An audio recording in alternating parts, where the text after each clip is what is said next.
knights were on their way. All along the watchtower, the bells rang out that day. History in the making, it was time to make a stand.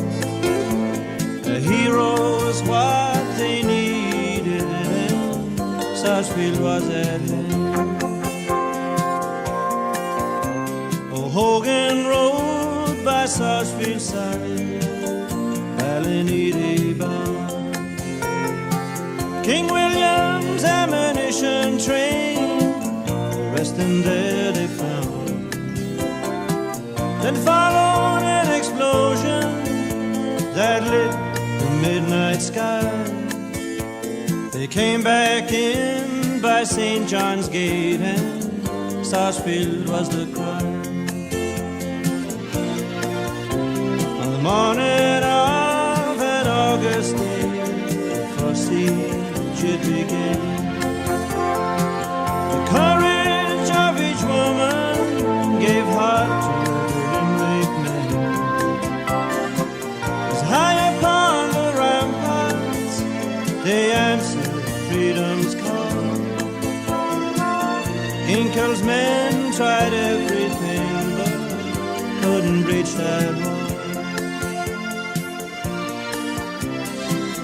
Springtime 1691 saw the second siege begin. For the Saxon on the outside, there was no way in. Shouts of no surrender from the boys of Garryon. A treaty was agreed upon, and they signed it on stone.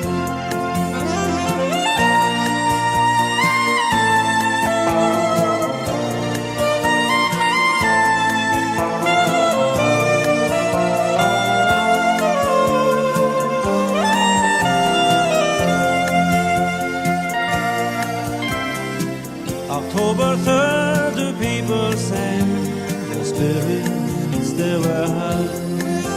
But the treaty, it was broken before the ink was dry. Their battle being over, the wild geese they had flown, unsuspecting treachery in their city of the treaty stone.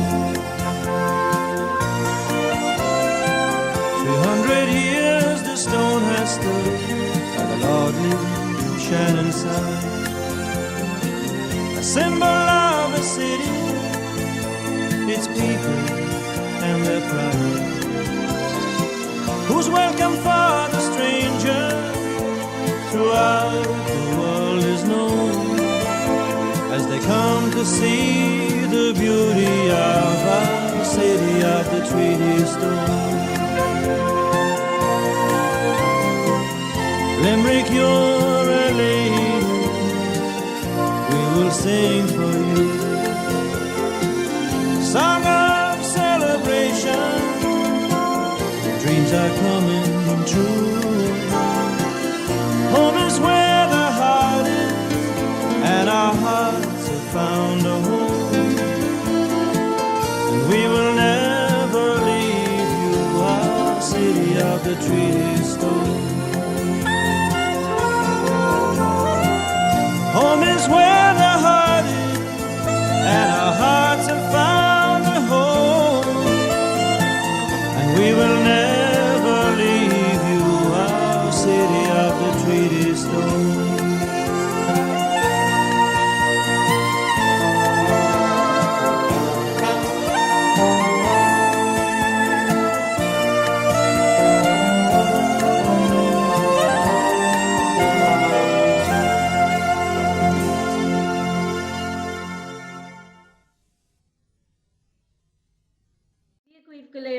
August.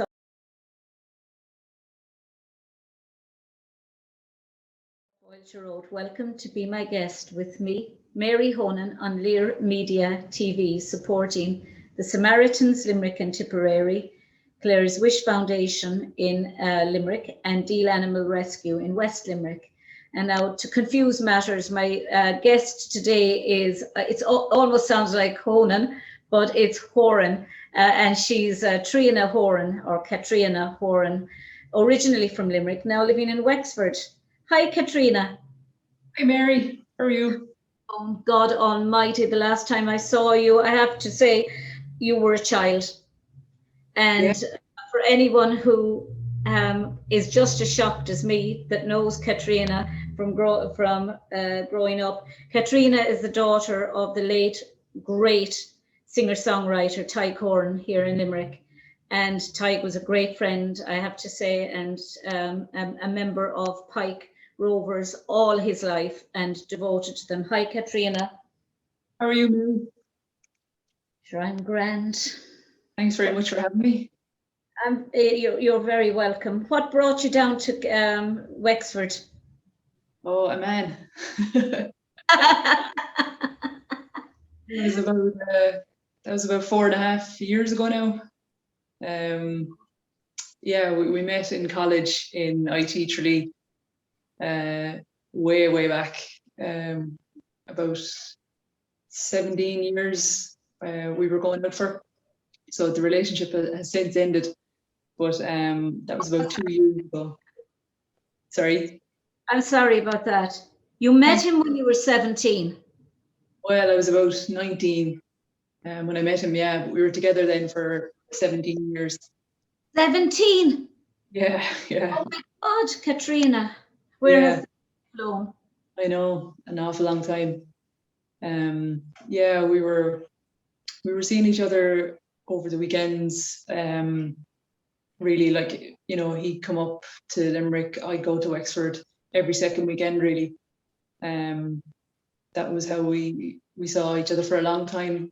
But I moved up here then about 4.5 years ago, and got a job up here in town. I live in Wexford town, and got a job in administration, really, life and pensions. And so the relationship ended about 2 years ago now, just over 2 years ago. I felt it wasn't really suiting me anymore. Yeah, it's hard when relationships end like that, especially when sometimes they go on, we have to be honest, sometimes they go on for the length that they do because you don't know how to get out of them. And I think once you start to feel that you need to get out of a relationship is probably the time that you should get out. Because you look back in hindsight and you say to yourself, God, I should have gone long before I went. Then I suppose in other cases, you know, everyone's different. But you never thought of moving back to Limerick in all of that? I did, to be honest, yeah. I know, like, I really loved it up here, you know. I was very happy in the relationship for the length I was in it until, we'll say, the last few months or so of it. But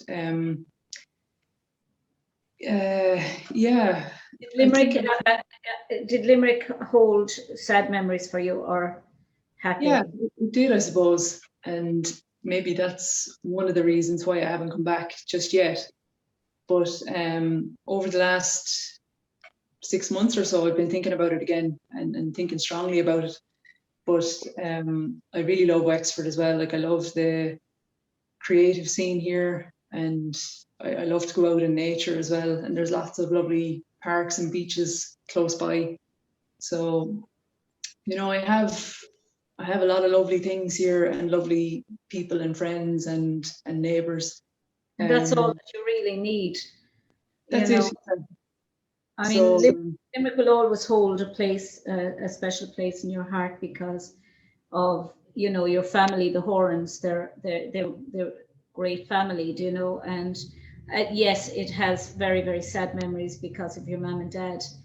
But then your dad was so intrinsic to the very fabric of Limerick, really, between soccer and music. And he won the Treaty 300 with his song, Limerick of the Treaty Stone.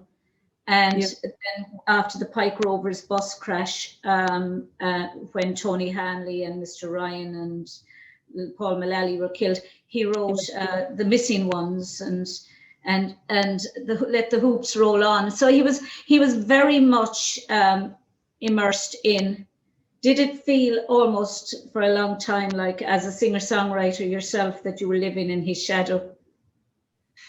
Yeah, well, I suppose, to be honest, Mary, I'm pretty new to the singer-songwriter thing. It's only, I suppose, since the first lockdown that I've Really?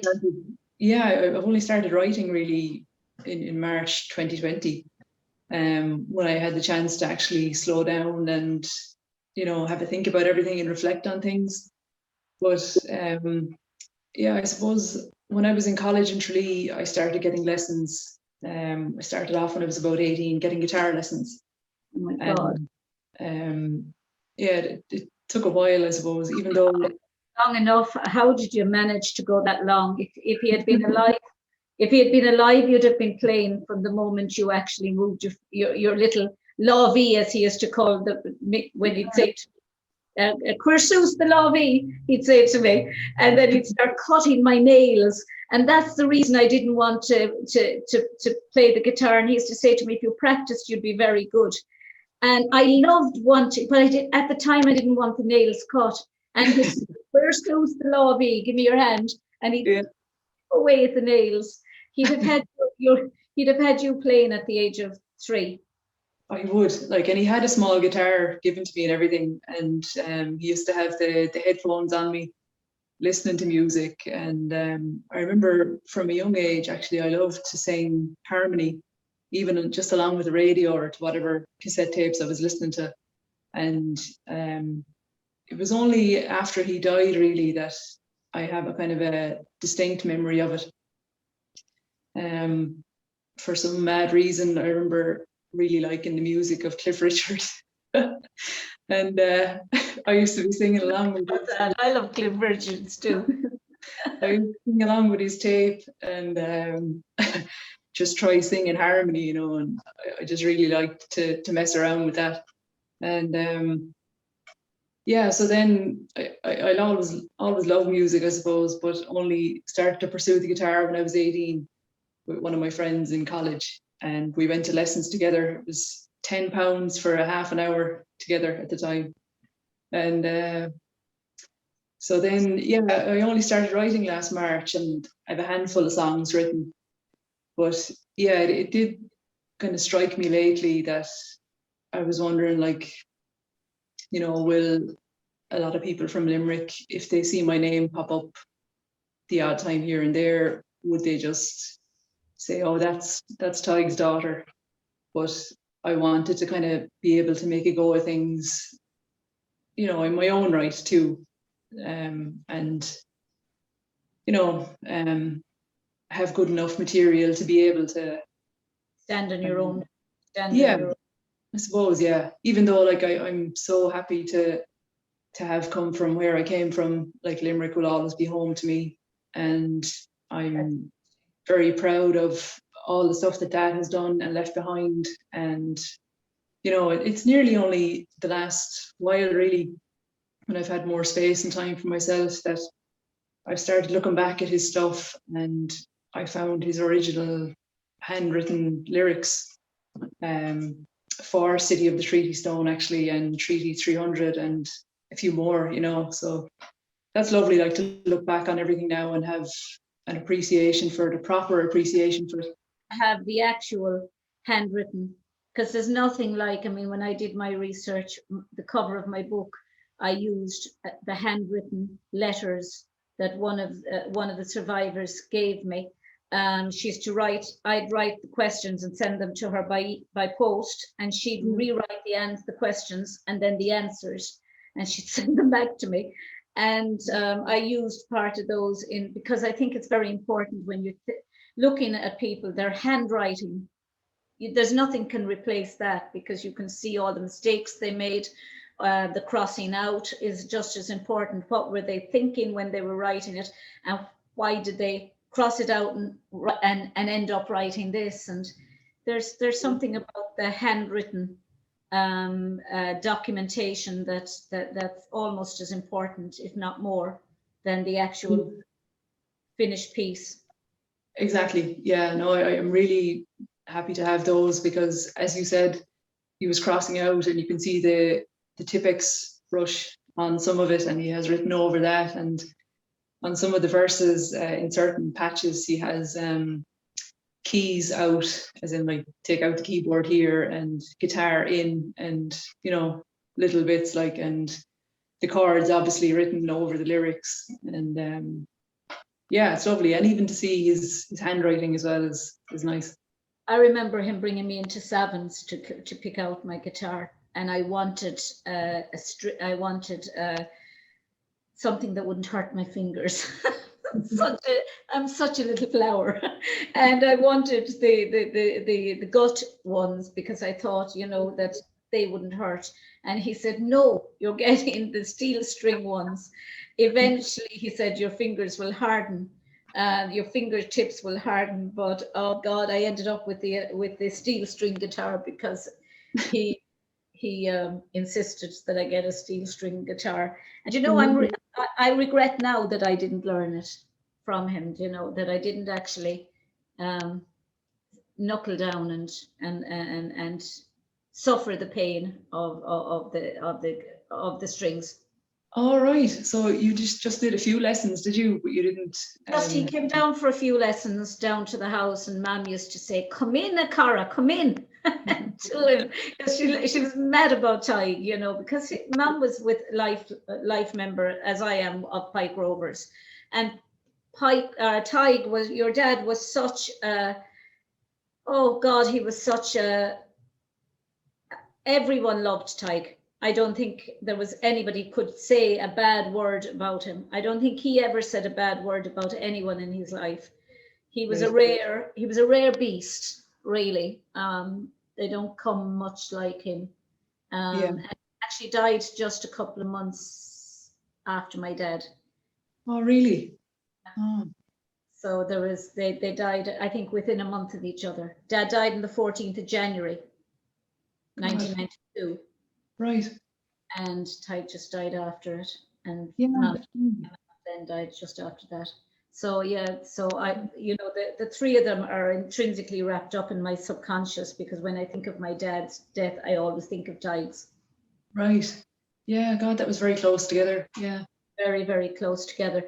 But how has COVID affected you now, or has it helped you actually in the sense that you've become a singer-songwriter as a result of it? Yeah. I was very paranoid of the whole thing, like I suppose not knowing much about it, in the beginning, for a small while. But I was put onto a 3-day week then work-wise. So I had more time to be creative really, and just reflect on things and where my life was going. But I think overall it has been a positive for me, really, apart from the obvious, like, of not being able to get home and see everyone and meet people here as well, even for a coffee or whatever in the earlier days of COVID. But overall, yeah, it's been nice to slow down and have the time, and I've done a lot of inner work as well on myself, because I think I bottled a lot of stuff up for years between the grief. Yes, you strike me as somebody who internalizes things, keeps them to them. Well, I think we all do that. Yeah. If I was to actually, I suppose, I know I'm a chatterbox and that, but there's an awful lot that I suppose if I was to release, I wouldn't, because I suppose you're brought up with this background of, don't, keep everything to yourself, bottle it up, be strong. Yeah. Good thing either, though, Catríona, at times. No, I see it now. Like, I've come a really long way. I would have went to counselling. I would have tried it when I was about 18, and I don't think I was ready to deal with it or something. I went for 2 sessions and I just left. I went for one, so you did better than me. Did you? Yeah. I think the timing is everything really, and maybe who you go to see as well is another important thing, you know. But yeah, I'm actually going to one now for the past 2.5 years, on and off, like not continuously, but like it's been such a huge help to me, and I've really discovered who I am really from the beginning of it up to now. You know, it took a long while for me to even be able to talk out things properly and be, you know, open enough to just throw everything out on the table, like. But yeah, it's helped me immensely, and I'm much happier in myself now as well, you know. I don't think anybody goes through, I suppose, the grief that you as an only child went through at such an early age, and to have, like, I suppose, I know you won't mind, but I mean, Catríona's mum died when you were only 2. Yeah. And her mum died in childbirth, and the baby died as well. And not long afterwards, I suppose, not many years later, Tadgh died, and you were only, what age were you when Tadgh? I was 9. 9. Just Yeah. like, it was just, you know, it was just, but you had tremendous aunts and uncles, relatives. Yeah. And your grandparents were alive at the time, so. Exactly. Yeah, I would have lived with my grandparents. Yeah. And, you know, my aunts and uncles and cousins would have always been around. So I had a lot of really, really good support. And, you know, to this day, I'm very grateful to them. But it still doesn't, you don't get through that without, you know, having, in later life, having some kind of post-traumatic stress related, you know, I think every one of us who've been through a double whammy like that, you know, no matter what age you are when it happens. Exactly. You know. Yeah, I think it was, that's probably exactly what I call it, is trauma really, because I was thinking back there lately as well. Like I was only 2 when Mum died, so maybe that was from that age I might have started internalizing things from then because of the shock of that. You know, now I don't remember it happening, obviously, but you know, like that's a bond that would never be replaced. So I presume that it's kind of like, it feels there was always something missing along the way, you know. And actually, I wrote a song about her. I started it in November and I finished it about a month ago. And that brought up all of the grief really in relation to Mum, which I could never find because I could never remember her. But I'm actually really glad that it did, you know, so I can work through that as well. Like, found it cathartic in a sense, almost writing a book about a woman that was the most significant person in your life who you never knew. Really. Exactly.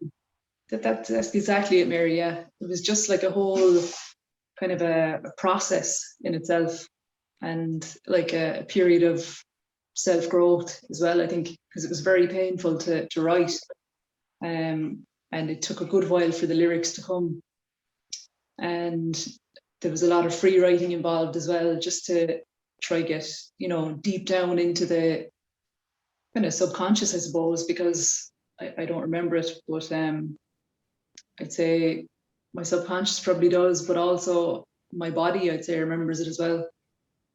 Because I'd be crying as I'd write, but I was even saying to myself, like, God, you know, why exactly am I crying? I know this is sad, but I can't remember why it's sad, you know. But it's a very weird kind of a feeling as well here and there. But overall, I'm just delighted. But you were crying for a woman that you loved so beyond any explanation of love, really.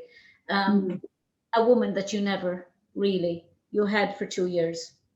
Yeah. And she was very young when she died, which is, it was like, I suppose when you think about it, it was pretty unusual in, like, it wasn't so long ago. you don't hear of people, especially young women, dying in childbirth and their child dying. I mean, the shock must have been just colossal for your dad at the time, and trying then to rear you. And you went to an all-Irish school, didn't you? No, I went to St. Bridget's National School, up near Norwood, and that was an English-speaking school, and I went to presentation then. Okay, I don't know why I thought that Tadgh immersed you in the Irish language, because he was always so into the Irish. Do you want to sing a song for us, Catríona? I will, sure. Yeah, might as well. Want to play, or will you play your guitar, or do you want to sing on your own? I'll play with it, yeah, that's fine. Yeah, it's just, do you find that playing and music now, I know I said cathartic there about writing about your mom, but do you find that with COVID and that, the fact that you can play an instrument and the fact that you are able to write has actually helped you through, in a sense, the isolation, because you're on your own? I'm on my own. If I had an instrument, I suppose when you're creative, you find ways around keeping yourself occupied. Do you find that the guitar has been great?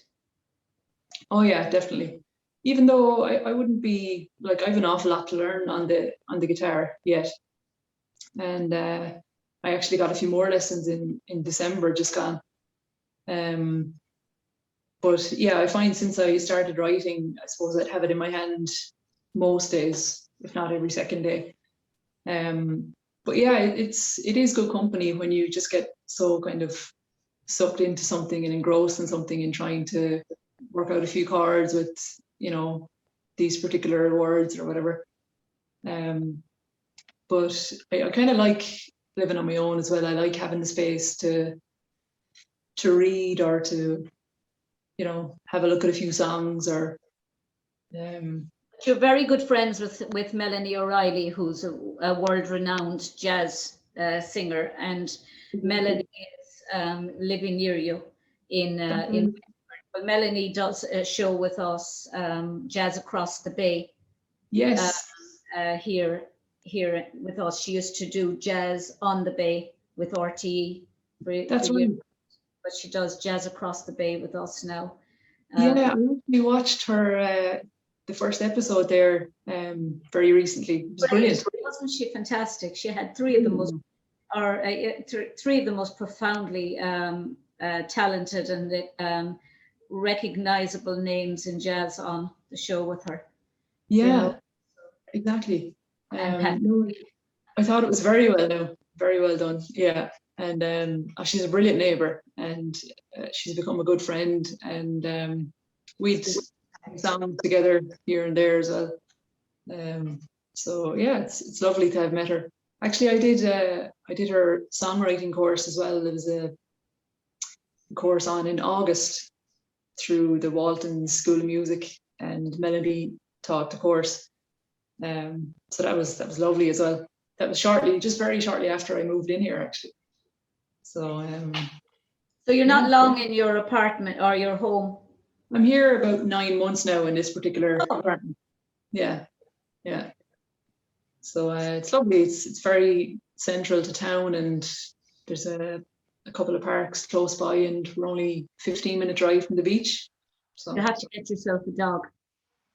I'd love one, but they won't allow pets here. Oh God.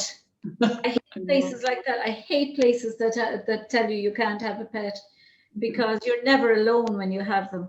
They annoy you at times. And I have two. They annoy you at so much at times. But I wouldn't be without them. Huh? Pets do you have? They're both. Lately, I've been taking in strays. So one is half. He looks like half a sausage dog. But also half some kind of a spaniel. He's got a longish kind of a face, but short legs. The other then should be 3/4, if not all, pom.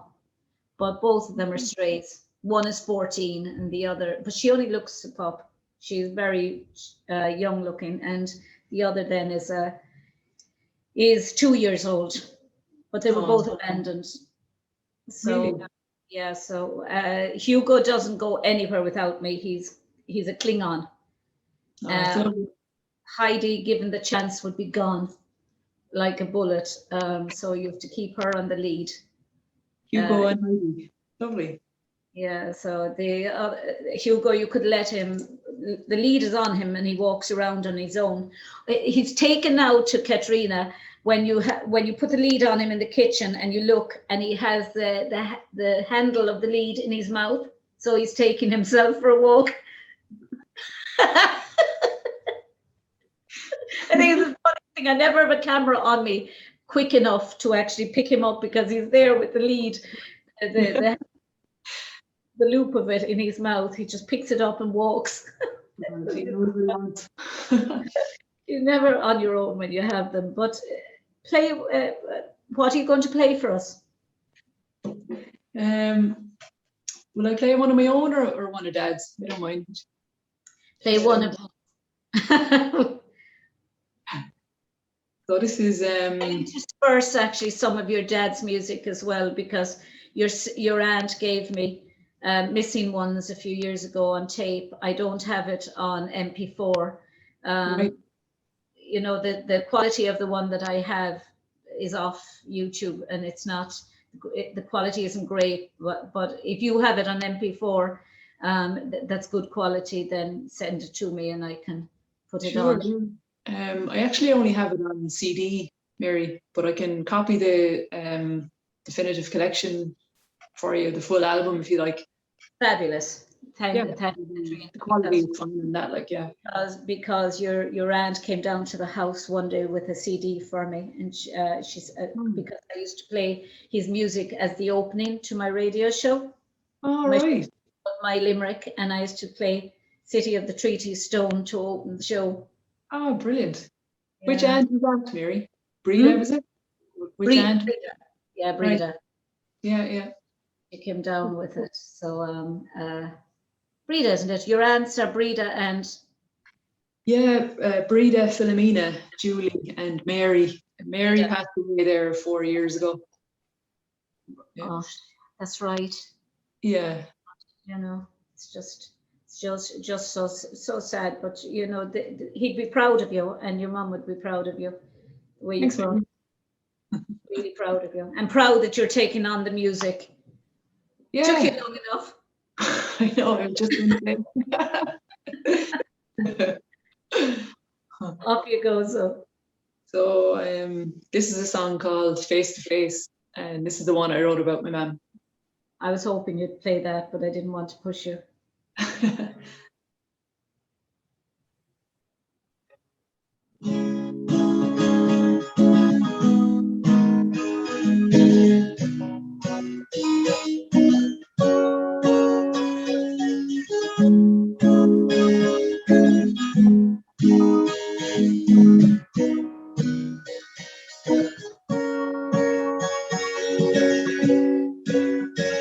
I don't know you, I don't remember you, and that eats me up inside.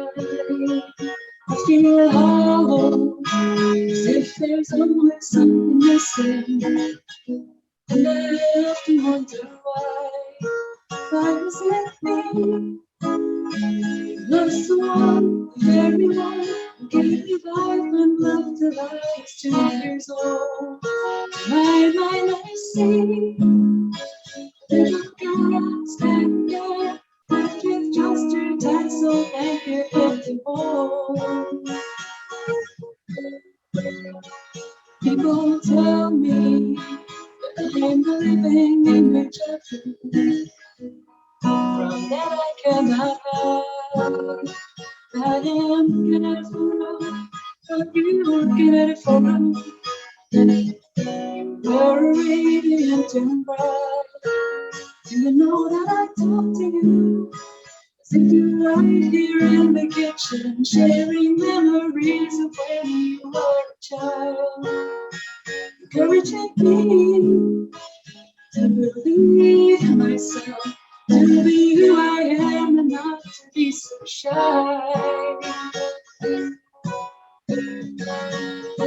Oh, how I wish I could meet you face to face, stand in front of you again, feel your warm embrace, tell you what I'm doing, welcome your advice, to just sit in your company, I'd pay any price.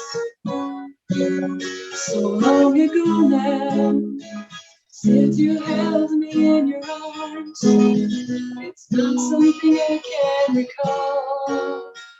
Try to find you in the valleys of my mind, staring blankly at the wall. Feels like you were never here, digging deep for the love that must be buried somewhere within my inner child. Through painful tears, I gently ask her if she's ready to reclaim her love lost smile. Oh, how I wish I could meet you face to face, stand in front of you again, feel your warm embrace, tell you what I'm doing, welcome your advice, just sit in your company, I'd pay any price.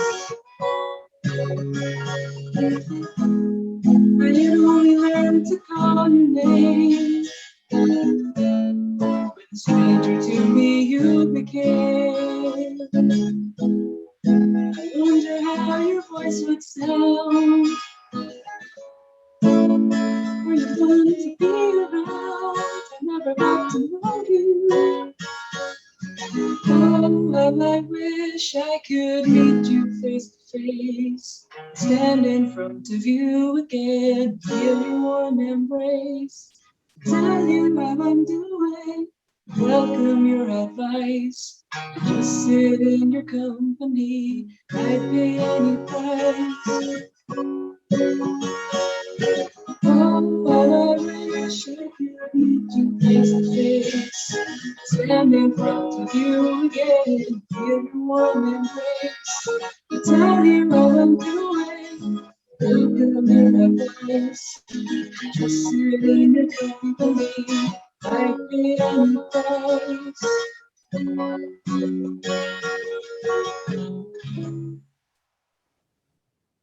Catríona, that was absolutely beautiful. Thank you, Mary. It's just totally understandable that I mean, all you have are photographs of your mom, and it's understandable to anybody experiencing grief and things like that, that you're searching for a woman who you've adored all your life, that you only had for 2 years. Yeah, exactly. Yeah. And Yeah, like I'd love to kind of, I'd love to be able to remember something, because now, like, or even a few years ago, I don't know why it took me so long, but anyway, I've been wondering, am I like her?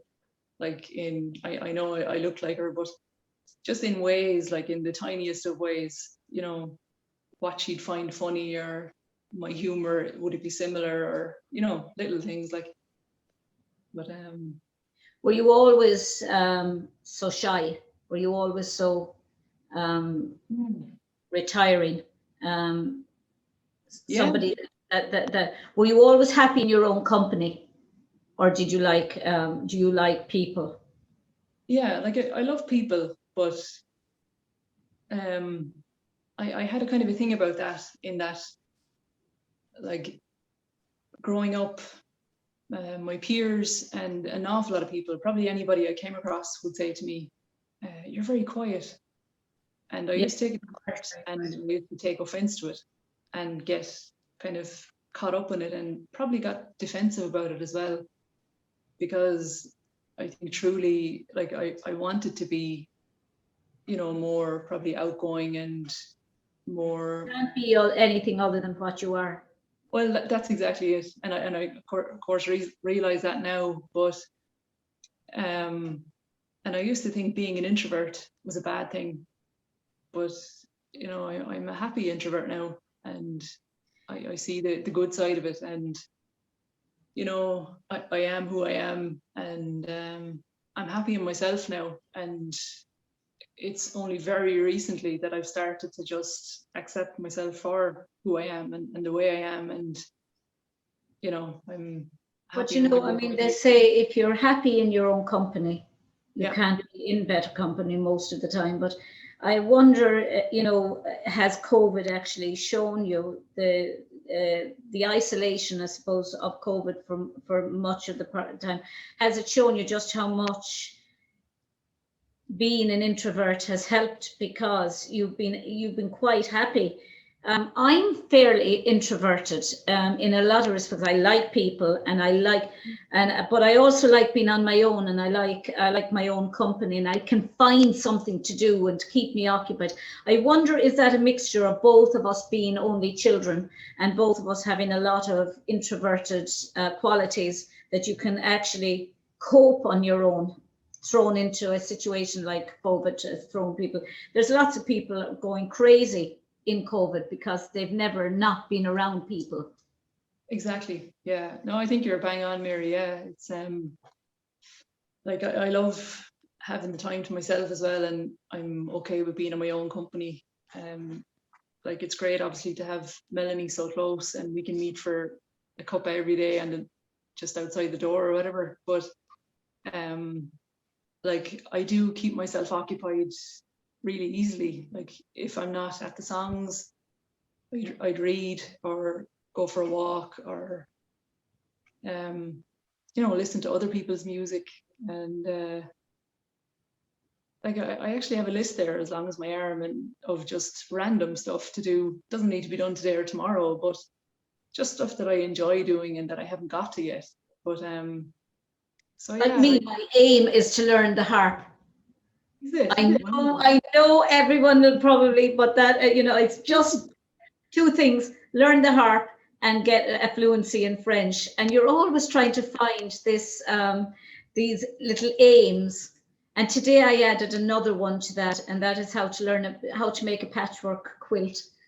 I know how to make it in theory, but I don't have a sewing machine, and now I could do it by hand, but you know, life's too short, Catríona, to actually make it by hand. But yeah, there are three things on my bucket list. Do you continuously put things on your bucket list to do? Sure. I have about 20 lists, I'd say, but sometimes I kind of go down through one and I'd be crossing off a few things, and according as it gets a bit messy, I'd write a new one and add a few more things here and there. Yeah. So yeah, I'm always at something. Do you have a harp? Sorry, do you have a harp at home? No. Or? Oh, no. I always wanted, it goes back to, I've said it in a few shows, it goes back to when I was about 6, and my mother said to me, if you're very good, I'll buy you a harp. And I saw myself as Mary O'Hara, and I just playing the harp. And I mean, the cheek of me. I mean, we only had half my dad's wages because he was living in England, and he voluntarily was giving his mother half because he was living in the house, and the rest was being sent over. But the harp arrived okay, but it was that size, and it was a harp that you put in your jacket for St. Patrick's Day. I never forget the shock, horror, and disappointment of realizing that I was not going to be getting a full-sized harp that I could strum, that it was on a piece of fabric. And I think from that moment on, I've had this thing that I have to, and like you, it's taking me a long time, even longer than you, to actually decide that's what I want to learn. Right. No point in learning a piano. Some people say, we have a keyboard here, learn the piano first. No, I want the harp. Gee, God, that's really interesting. I'd love to hear you play the harp. I really like the harp. Oh, I'd love to hear me play the harp too. But one of these days, a long threatening, Mum used to say, a long threatening comes at last. But how important, Catríona, do you think, we go back to the counselling and that, how important do you think the counselling is, and would you recommend it to people? I had a bad experience with the one occasion I went, and I never went back. But how important is it to find the right person and keep going?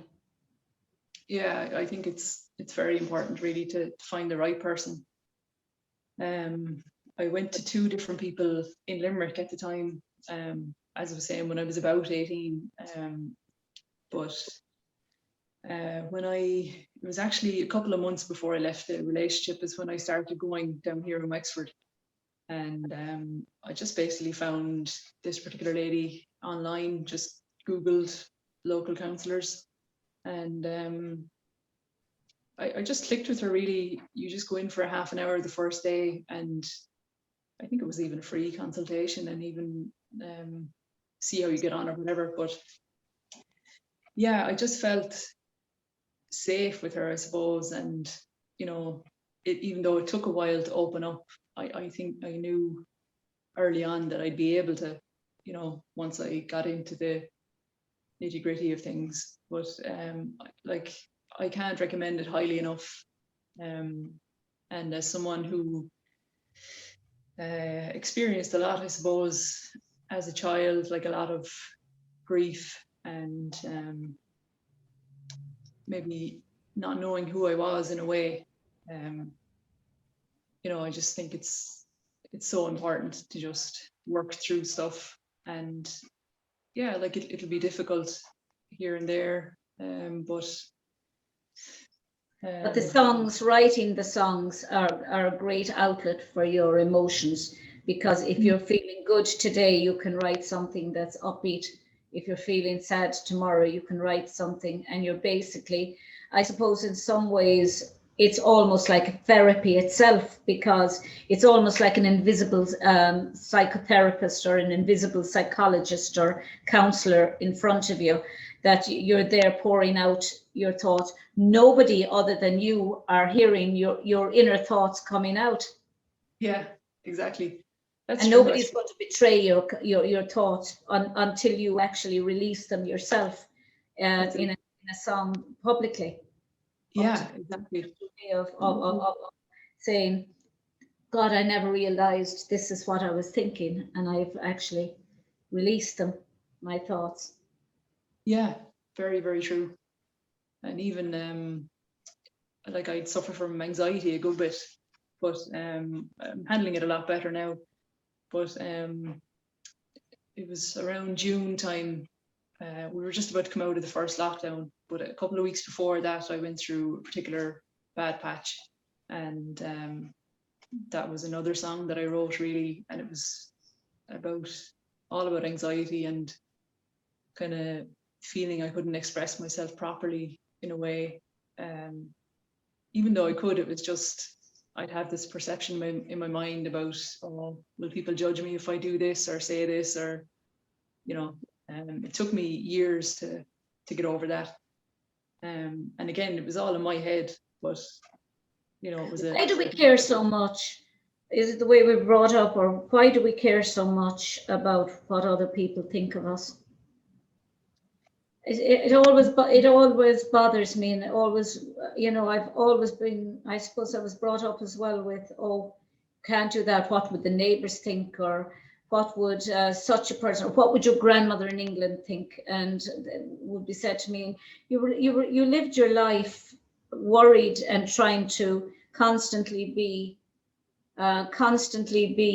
true to a memory of the most significant people in your lives, and even when they're dead, you're afraid to be you, because or you're worrying about who you are, because you've been so immersed your whole life, even after their deaths, in them, in who they were, and trying to be the daughter they wanted, rather than being the person you want to be.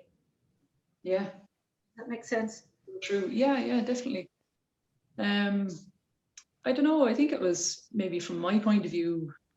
I think a lot of it was to do with being accepted or like seeking approval, and wanting to fit in to maybe the group at school, or not that I wanted to be very popular in school or anything, but just to have a few friends like that would be enough. And I did, but I never wanted to put anybody's nose out of joint, or Yeah. So I think I just always went along with things and never really took my own opinion into account too much. I just never rocked the boat, or so like it took a lot for me to be able to get used to thinking like, right, you actually have your own opinion, you need to make your own way in the world, you can be the best version of yourself, but you have to put a bit of effort in and just actually like take the plunge and just start living my life, like, and not living anybody else's, or not just fitting in with society because that's what we're like supposed to do, or Yeah, I've never fitted in. I've never followed the crowd. I've always been a lone ranger, I suppose. Even in school, I can't honestly remember. I think I was friends with everybody, but my friends were outside of school. Right. And they still are my friends today. Since we were 4, 5, 6 years of age, all the way up along the line. I was friends with everyone in school. I could tell you all their names, but I just went to school because you were afraid of your life with the nuns. Well, you didn't have the nuns in St. Bridget's, but you had the nuns when you went to presentation. But you were afraid that if you got punished in school, you'd get twice as bad when you'd go home because you must have done something wrong to get punished at school. But you probably didn't get punished anyway because you were always very good. Because I remember you when you used to come into my house with your dad, and when he was teaching me the guitar, you were so quiet. You were so painfully quiet. It was just really shy, because that's the one memory I have of you. Yeah. He was quiet, but he was chatty, but he was reserved. But you were really quiet, even then. And you must have been I'd say you were about 4 or 5. Right. Yeah. You were really quiet, like a little mouse. Mouse, yeah. A lot of people say that to me. Yeah, little mouse. But yeah, music is a great. It has to be a great form of therapy, though. Oh, sure. It's my first love, really. Like, it's. Yeah. What are you going to do when lockdown ends? Are you going to have a concert, Catríona? Are you going to yourself and Melanie? There's a combination of voices, the jazz and your voice. God, yeah, I wouldn't mind that. But no, Melanie is the. Melanie can do the talking for you, Catríona. Melanie is the professional. I'm just the starter upper here at the moment. You can open for Melanie. That'd be lovely. Yeah. Well, say it to her. She's great, but she must be great for you. She must be great. Not just company, but great. A person to bring you out of yourself as well, because when you've one good friend, that's all you need. That's it. Yeah, no, she's fantastic. Yeah. Like, we have great chats about lots of random stuff and music as well. Obviously she has so much experience and is very, very talented. Super. And, yeah. So I'm looking forward to seeing the next phase of your life program. We'll probably be watching, looking at you. What genre do you like of music? Would you say like your dad was like a folk singer? I love folk. Yeah. I'd be a big fan of Emma Langford, actually. Yeah, I was. Do you know when you were singing, Emma's face was coming in front of me. I was thinking, they're not too unlike the voices, and even the genre that you wrote your mom's beautiful tribute in would be in the same kind of a idiom, I suppose, as Emma Langford, and Yeah. your father. That's storyteller. Mm-hmm. Yeah. I see you as a storyteller. I think that's what's really good about a really good folk singers is when they actually can tell, they can draw you into the story that they're trying to tell. That it's not Right. just a song. And I think that's what the Irish are best at, is telling stories. Yeah, I agree. Do you want to sing another song for us? I will. I will. I'll sing one. I'm sure. Huh?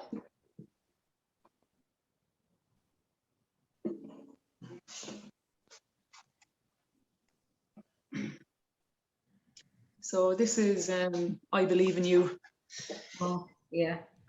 the late Tadgh.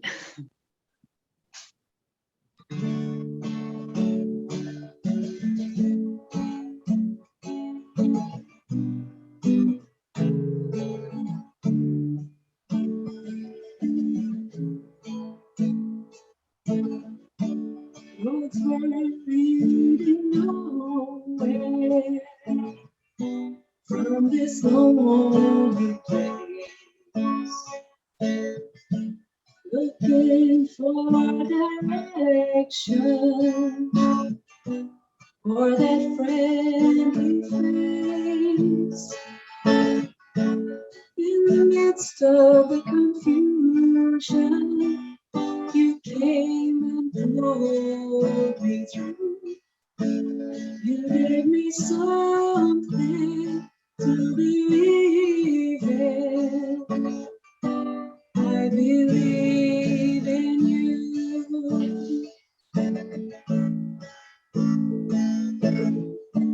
Came and wove your magic, beggars on the throne. Smile and lit the dark night, change that life I'd known. No more chasing those old rainbows, my searching days are through. You gave me something to believe in. I believe in you.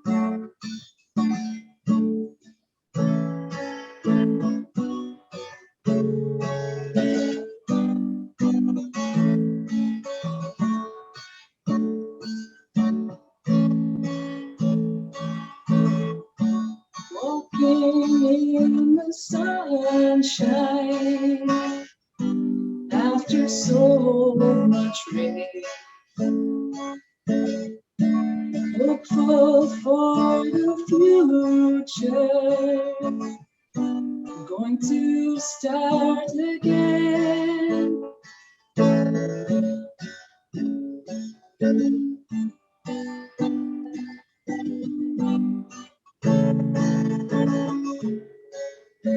You gave me something to believe in. I believe in you. You gave me something to believe in. I believe in you. Catríona, I have never heard it sung by anyone else but Tadgh, and it couldn't have been a better job done, and probably more appropriate that it was his daughter that sang it. Oh, thanks. I forgot some of the lyrics at the end. Look, it's hard to imagine, and singing that just brought back so many memories. I'll put one of his songs at the start and at the finish. of this interview, hopefully. But Oh, wow. thank you so very much for being a guest on my show, be my guest. It's been an absolute pleasure, Mary. Lovely to see you again after so long. You too. We'll have to meet up now when you come up to Limerick. We go for coffee or lunch. Definitely. Yeah. You have my phone number, so contact me. I will do. Yeah. Well, That's brilliant. Shindera Sean Clare, that's the end of the show for today. Until the next time, the Cún of Day. But while I'm to Blair, Chia Conas, Sonis, August Garo, I wish you peace, happiness, and love. August Gadeshik Slán. Slán. Slán, Mary. Bye.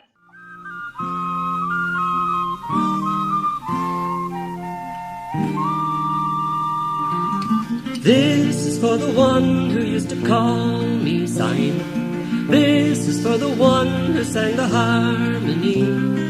This is for the star that's swiftly climbing and shines its light on me. God be with the times we used to have together, the things he used to say, the songs we sung. God be with the soul who made life better for each and every one. If you can't have what you want, you must wonder what you have. His words still live in my head. If you can't have what you want, you must wonder what you have. It just took me a little time to heed what he said. Now somewhere in the night a child is singing, somewhere a guitar softly strums. Memories return, fond hearts reliving the deeds that he has done.